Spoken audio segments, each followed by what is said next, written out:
Stepney the Bluebell engine was feeling miserable. A few years had passed since the failure of his main steam pipe caused him to be taken out of service. That wasn't the worst of the situation, however, as what was the ample amount of work the little engine needed done to his frames and boiler in order to run again. Considering the fact that restoring him would be very costly, Stepney had no choice but to wait until his manager had enough money to pay for his overhaul. All he could do for the time being was sit sadly in the sheds and watch as the other engines of the Bluebell Railway steamed to and fro with their trains. While they did what they could to cheer him up, Stepney believed that his career had truly come to an end this time. That was until one spring morning, which saw Stepney enjoying some extra shut-eye while his friends were away at work.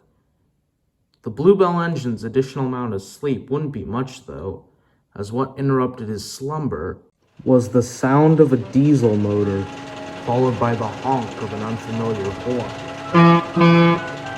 A few seconds later, the Class 08 diesel shunter slithered into the yards. He said nothing, but his mere presence was enough to make Stepney feel rather uncomfortable. "Oh, hello, Gronk? You're not here to take me away for scrap, are you?" "Don't worry, Steamer. You're not going anywhere near the cutter's torch." "Well, that's a relief. But if you're not here to scrap me, then what might you be doing here?" "Your manager is in my cab right now. As soon as he gets out, he'll tell you everything you need to know." Sure enough, the Bluebell Railway's manager stepped out of Diesel's cab and walked over to Stepney. "Morning, Stepney." "Morning, sir. What's going on here?" "I've got some fantastic news about your future is what's going on. At long last, you're going to be restored." Stepney's mouth dropped.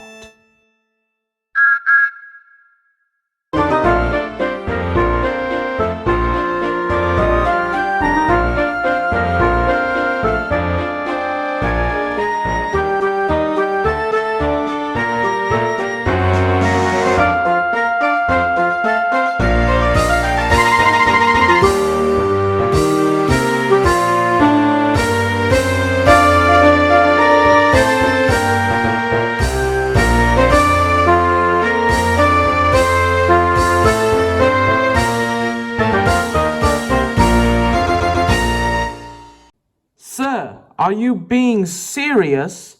"Indeed I am, my friend. You're going to get your overhaul after all this time." Stepney cracked the biggest smile he ever had for the first time in years. "Oh, this truly is fantastic news. Thank you so much, sir. Though, if you don't mind me asking, how are you able to obtain the money for my overhaul?" "A while back, Burnett Stone, a very good friend of mine who owns another heritage railway not too far from here, had put on some charity trains to raise money for your restoration. As you can see, his idea worked like a charm." "Oh, I see. Well then, I'm certainly grateful for what that Burnett Stone has done." "As am I, buddy, as am I. Now then, let's get you to the works." And so, the diesel buffered up to Stepney and took him away to be restored. After spending the next few months at the works, Stepney was in full working order again and returned to service on the Bluebell Railway. He found life enjoyable at first, but over time grew bored of working on his little railway, seeing as how it wasn't big enough for what he would consider a good long run. The manager understood this and came to see Stepney one evening. "Stepney, your driver tells me that you would like a change, am I correct?" "Yes, sir. Don't get me wrong, I love working here, but the short runs do get boring after a while. I can understand that, and it's funny that you desire a change of pace now of all times. Oh, really? What makes you say that? I was on the phone with the Fat Controller this afternoon. He's heard about your return to service and has invited you to pay a visit to his railway. Is that so? Yes, it is so. You'll leave tomorrow morning and be back the following day. All right then. Thank you, sir. You're very welcome, Stepney. Now get some sleep. Remember, traveling to the island of Sodor will be quite the journey for you. I am aware of that, sir. Good night. Good night, Stepney. Without another word, the manager walked away, leaving Stepney to get a good night's sleep. Next morning, Stepney woke up and began his long journey to Sodor.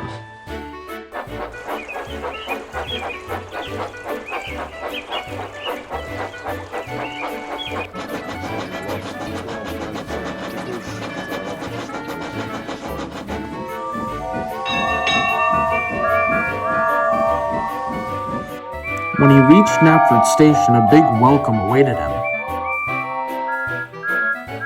As soon as all the noise died down, the Fat Controller addressed the Bluebell Terrier. Ah, hello, Stepney. Lovely to see you again, especially in full working order. Nice of you to say so, sir. Now tell me, what would you like me to do during my time here? I would like you to help out at the yard at Edward Station. Will do, sir. And with that, Stepney puffed away. Soon, he arrived at Wellsworth, where he found Edward waiting for him. Hello, Stepney. Long time no see. How does it feel to run under your own power after so long? Hello, Edward. It feels great to run under my own power again, thank you for asking. How have things been with you as of late?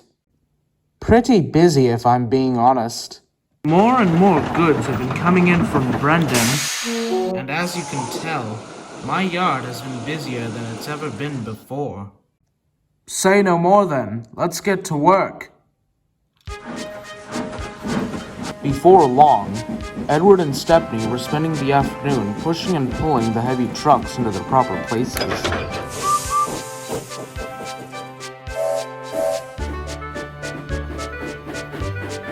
Eventually, the yards were well organized. Thank you very much for your help today, Stepney. You did a splendid job.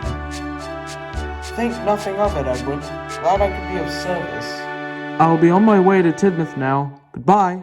Goodbye, Stepney. Come again soon. When Stepney puffed into the sheds later that evening, he and the others wasted no time in catching up. Their conversation was suddenly cut short by the arrival of a familiar and unwelcome Class 40 diesel. With the uninvited visitor's presence accompanied two things: a shed full of angry engines and a long, unpleasant silence.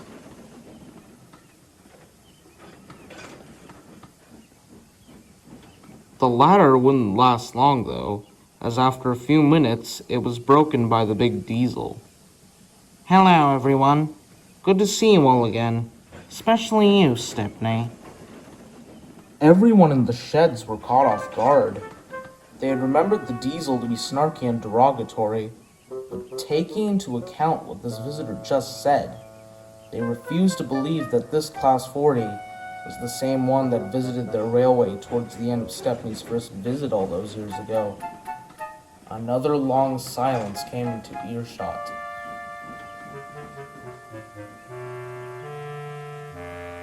Until it was broken once again. This time by Stepney. Hello there. What are you doing here? Aye, and what's with the change of attitude, laddie? Shouldn't you be making some sort of remark about how out of date we are?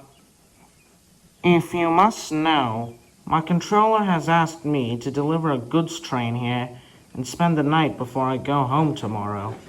As for my change of attitude, I don't think that sort of thing would be of any interest to you steamers. for your information, Diesel, we are interested in knowing about this new attitude of yours. Seeing you act like this all of a sudden is rather strange, given the rude things you said to us back then. So please, if you could kindly explain why you are behaving this way, we would very much appreciate it. Very well, then. And with a deep breath, the Diesel explained everything. After I left your railway in disgrace all those years ago, members of my class looked down on me with a great deal of disapproval. They considered me as an absolute disgrace to them. Fortunately, I was eventually able to prove my worth, and they no longer considered me to be such. After that, everything in my life was wonderful. Until the 1980s. That was when 50s and 60s diesel designs, such as myself, were being removed from service to make way for much more modern diesel traction. At that point, the other railway's true nature became crystal clear to me.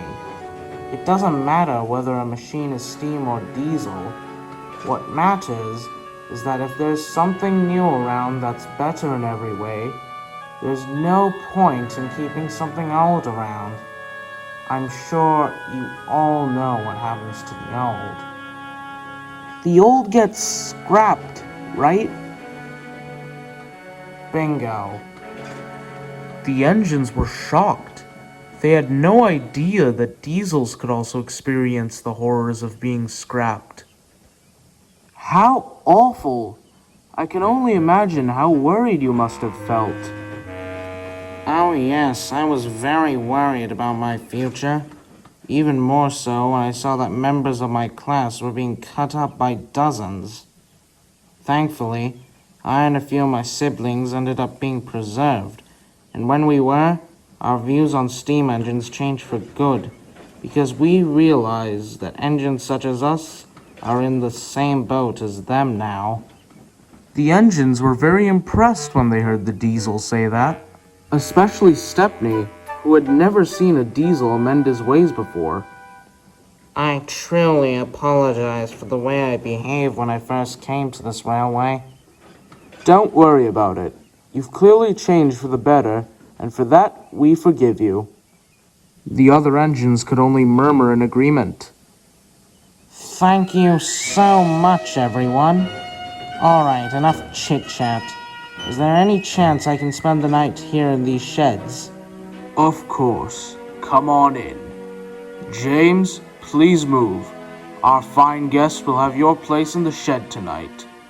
Wait, what? Absolutely not. James, you're going to have to leave anyway. Your evening goods train is due out shortly. I know that, but where will I sleep for the night? Just spend the night in the sheds at Croven's Gate. After all, that's where your goods train is headed. Fine. After James went away, the big diesel took his place in the shed. All night long, the diesel and the steam engines talked like old friends. They talked about their glory days, their siblings, and how lucky they were to be preserved. The next day, everyone was sad to see Stepney and the diesel go. Come back and see us soon, the engines whistled. And don't forget, you lot are always welcome on my Bluebell Railway, too. You all are also welcome on my Heritage Railway. And on that note, Stepney and the diesel left, to a chorus of cheers and whistles.